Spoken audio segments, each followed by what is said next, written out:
to look for in an office chair. Now, for those of you who don't know me, my name is Swati. I'm an executive mom power coach. So basically, I help moms who work as executives manage the physical challenges of motherhood. Now, this could range from neck pain to back pain, a poor posture, or a weak pelvic floor, or anything in between these.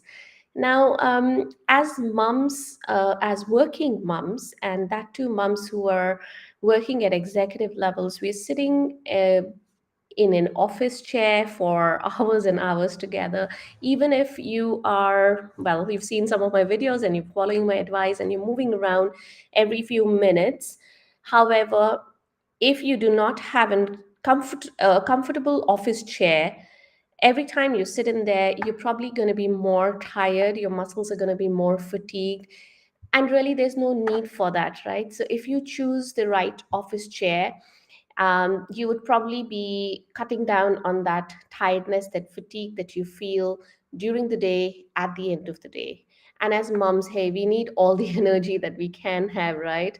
Okay, so it's just something that I want to point out because I have seen people buy the best of chairs, the top of the range in the market, sitting in the chair in a poor posture with their backs slumped and their shoulders all rounded.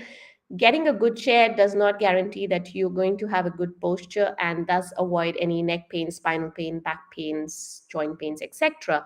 However, when you go and you want to buy a chair, what are the things you should look for? Now, in general, people think about you should have a lumbar support, the chair should be sturdy, the material should be more breathable. However, there are some specific things to look for in a chair which are a little beyond these that I just mentioned. So, I'm going to talk about three features that you should look for in your office chair, or if you're using, working from home, then at your desk, the chair that you're using at your desk. Now, the first one is your seat height.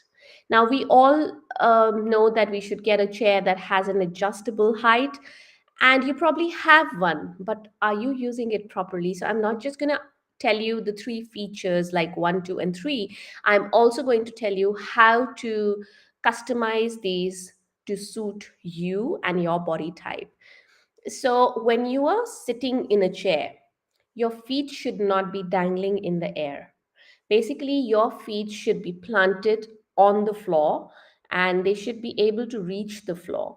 If your seat is too high up, you will not be able to touch your full foot on the floor, basically, your toes as well as your heels. I have seen people sitting with only their toes touching the floor and the heels are not able to touch. This just means that the seat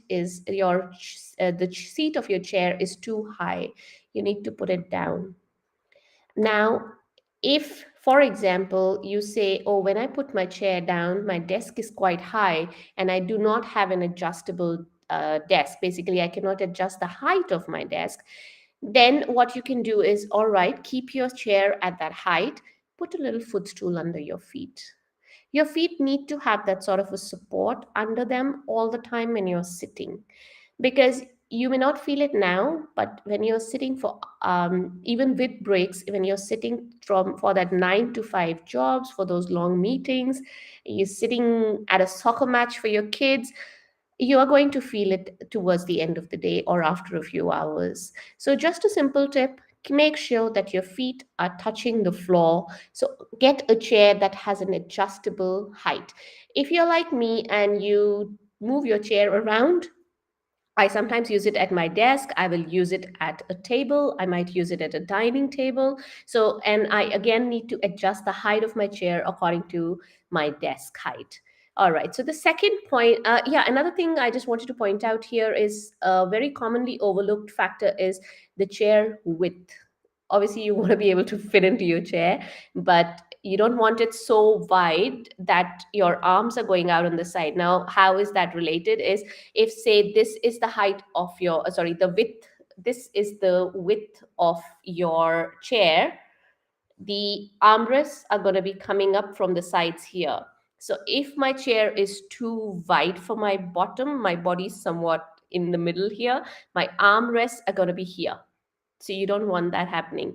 You want a chair that's slightly wider than your bottom so that your armrests are comfortable and your arms are like hanging down like this and not like perched out on the side when you are using those armrests. Um, so let's move on to the second point, which is about the armrest itself. Now, some people have chairs that have adjustable armrests. If it's too high, what will happen is, I'll show you. If it's too high, my armrest is too high, I'm going to do this. I'm going to shrug my shoulders. Or if my armrests are too low, I'm going to try and place my arms onto that armrest and I'm going to probably tilt to one side or not have a good posture at my mid back and my neck subsequently because I'm not able to rest my arms on my armrest. So, what should be the height of your armrest? So, if I just stand up here, this arm to forearm angle should be at about 90 degrees up to about 120. If it's less than 90 degrees, then you probably want to, oops, sorry, my video just paused. So if you just gathering my thoughts there. So if your arms are basically, your elbows are not at 90 degrees but they are like bent over like this, then what will happen is you'll have a lot of strain on your biceps because biceps are going to be active, overactive all the time and not in a relaxed position, and your arms are basically going to be painful. So you want an armrest that's not too wide out for you, and the one that allows your arm to forearm angle, the one I just showed you, to be at about 90 to 120 degrees. Okay, so the third point is your back support. Make sure you get a chair with a back support, with a lumbar support, but that's not what I'm talking about. What I'm talking about is you should be well supported right up to the top of your shoulder blades. So if, like my chair, it comes right up to here. So my full spine is supported, right? However, if you feel that you don't get that higher chair, at least get a chair that supports you to the top of your shoulder blades. So, you know, those wings of the shoulder blades that are present on either side of your mid back there. So, at the top of those shoulder blades, your chair back support should be right up to there, if not higher. Now, whether you have this neck support or not, this is more of a personal preference. It's up to you whether you want it or not. It's not something that I'm quite hung up on. I have one, so it's there. This wasn't a feature that I was looking for in my chair specifically. So, all right, there are lots of other features that you need to have in your chair.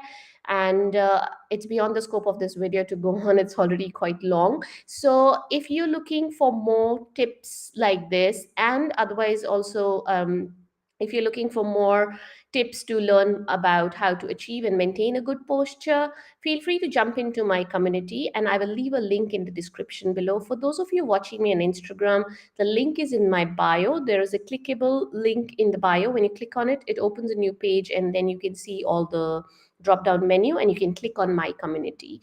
So I hope that was useful for you guys. So the three features, and some of you had asked me which chair am I using. I will also leave a link in the description for the chair that I use. I'm quite happy with this one, and another one or two that are pretty good, but I didn't end up buying those. So I'll leave the link in the description to those chairs, and yeah, see if it works for you. If not, no big deal. Alrighty, I'll see you guys next time. Bye for now.